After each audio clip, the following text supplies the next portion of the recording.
Lion Hey, King. We're a little late on this one, so maybe we can keep this one a little bit shorter. yep. But Jon Favreau's live action Lion King with just an absolutely stacked cast: Donald Glover, Beyonce, Seth Rogen, Chiwetel Jesus Christ, Chiwetel Ejiofor.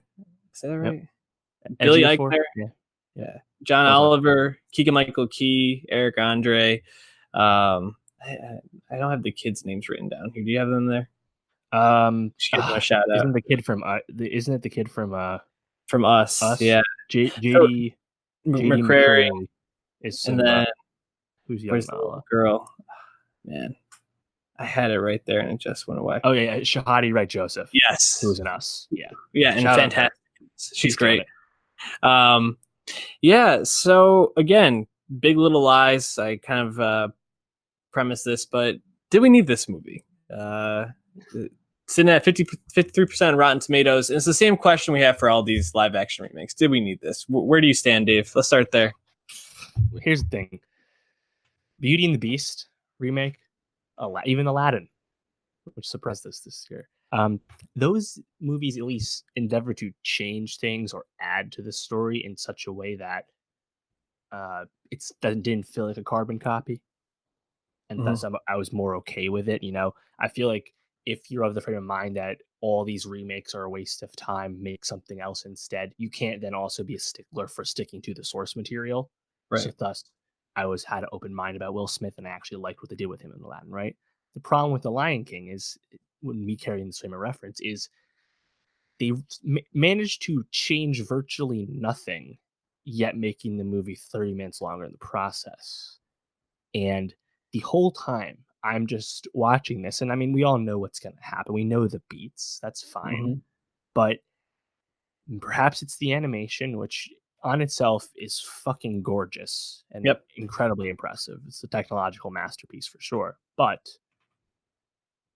I did not get the emotional beats from the faces of these photorealistic animals.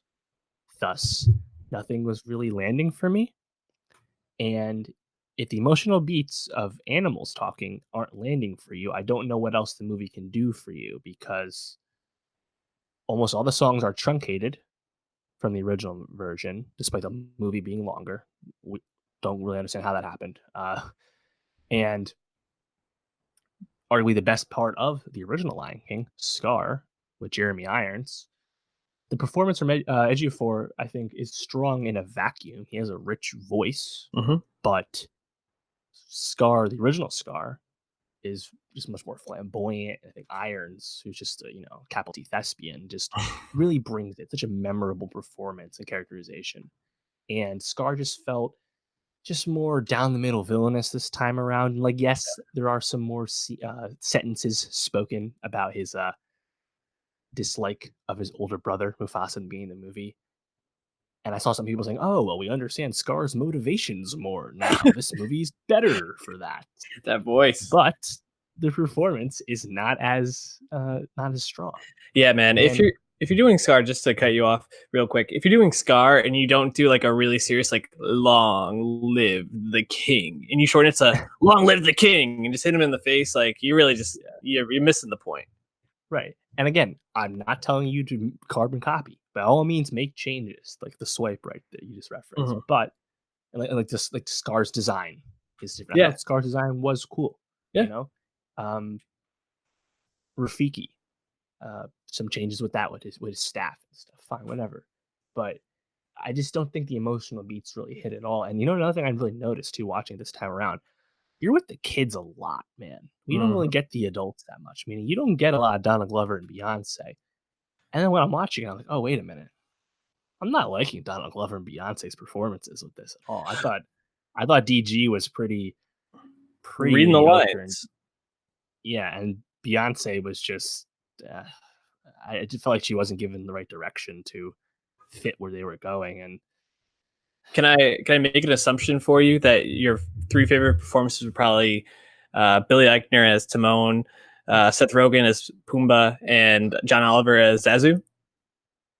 yeah, Oliver Zazu. I thought the Keegan Michael Key and Yeah. Andre, they had some funny quips as the hyenas, But cool. the thing about all 5 But yeah, of those characters is they got to they're do not the something with their characters. You yeah, know, they got to take chances, like, mix it up a little bit from their originals. Donald Glover and Beyonce, I guess other than Beyonce's song, pretty much had to just read the lines from the original Lion King. They were like, "Yeah, these characters on the peripherals, these supporting characters, we'll let you change those up, but Nala and Simba, and Mufasa. Those are characters we can't change anything about that. And it's not even like you need to change something dramatic about their background, but just let Donald Glover be Donald Glover. Let him say some weird, crazy shit and see how it goes. I mean, it seems like right. they were like, this part is something that's unchangeable, and that kind of handcuffed them. But Yeah. I mean, Can You Feel the Love Tonight happens during the day. Fine, right. whatever. But at that time where Simba's in his like early 20s stoner mindset, right? DG could have done great with that if Yeah. maybe he could have communicated that better. But Hmm. I'd really just there was an uncanny valley for me, which does not happen often. But like with the voice work mixing with the lions' faces, and it's like even in the beginning, Mufasa's like, uh, or when Simba's like, "I'm still your pal," or no, Mufasa's like, "I'm still your dad," right? In the Hmm. original, it's this fucking hammer line musical drop, feels moment when they start like wrestling in the grass and stuff. And you look at Mufasa's face in this new one, it's just fucking stone cold, man, because there's Hmm. nothing communicated because he's a realistic looking lion. Um, Yeah. Right. And so that it speaks. just didn't work for me. It just didn't work. Yeah, and I think that just speaks to what you lose with these live action remakes is um, you lose a lot of the magic of it. And something like Aladdin, you can capture a lot of that. Like the magic carpet, the genie were pretty good for the most part. Not as good as the original, but still pretty good. This, I mean, when you do, I just can't wait to be king, and you don't have that like animal pyramid that kind of like is the crescendo of it, so to speak, or um, even like we talked about the scene of them singing Hakuna Matata that was previewed on, I think it was Late Night with Jimmy Kimmel or Good Morning Mhm. America or something like that, and we're kind of like, well, they're not going to be able to do some of the things they normally do. Like they're not going to be able to do the head bob because those animals wouldn't actually do that. They're not going to swing Mhm. from vines into the water, but those add such just like magical like wonderment to the original that you just can't capture with these, and especially one like Lion King I think suffers from that because like you said they're animals and you can't replicate some of the things that you could if it, like with Aladdin where they're humans, or even Beauty and the Beast where they become humans. Right.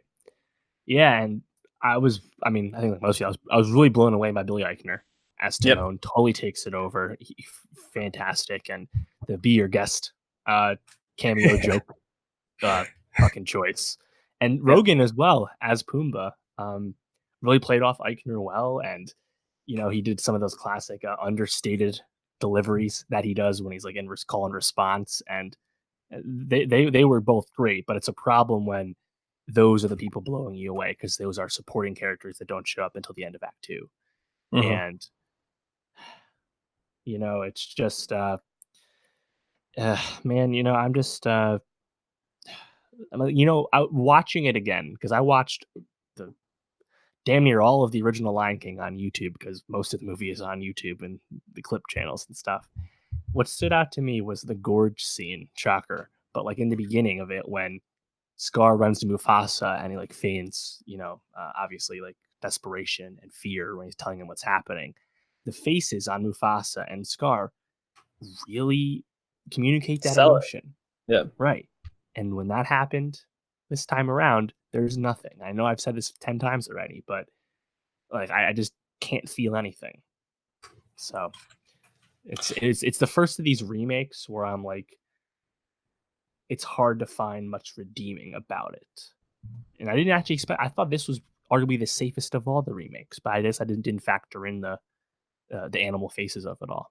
So, but not that they care about what I think. This movie made 191.7 million in its first weekend, which is a July record, breaking the mark set by Deathly Hallows Part Two. And was the second highest debut of the year, the largest PG rated debut of the year, Hmm. and now gives Disney 13 of the top 15 largest opening weekends. So Yep. Disney don't give a shit.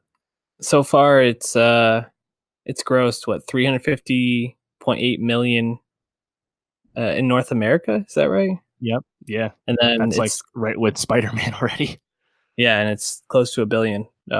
962.7 worldwide. Pretty amazing that's still pulling this. Also, Disney has grossed nearly $8 billion from the movies this year. Uh, pretty pretty nuts. Yep. Go see The Anyways, Farewell. yeah, please go see the farewell.